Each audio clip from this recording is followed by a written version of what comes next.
ఈ రోజు actor Vaibhav Reddy birthday. 90s famous director Kodanda Ramireddy కొడుకు ఈ వైభవ్ రెడ్డి. 2007లో అతను తన తండ్రి దర్శకత్వంలో గొడవ అనే తెలుగు సినిమాతో హీరోగా ఎంట్రీ ఇచ్చాడు.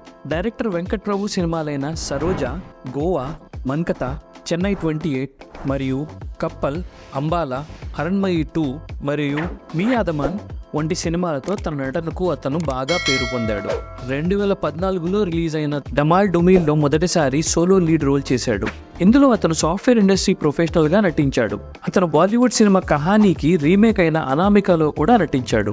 2021లో వైభవ్ కాజల్ అగర్వాల్తో లైవ్ టెలికాస్ట్, తర్వాత వాణి భోజన్తో మలేషియా టు అమ్నీషియా అనే వెబ్ సిరీస్లో నటించాడు. త్వరలో వెంకట్ ప్రభు డైరెక్షన్లో తలపతి విజయ్ నటిస్తున్న గ్రేటెస్ట్ ఆఫ్ ఆల్ టైమ్లో మనందరినీ ఎంటర్టైన్ చేయనున్నాడు. ఈ వీడియో నచ్చినట్లయితే లైక్ చేయండి, షేర్ చేయండి, సబ్స్క్రైబ్ చేయండి, ఆ బెల్ ఐకాన్ తప్పకుండా క్లిక్ చేయండి.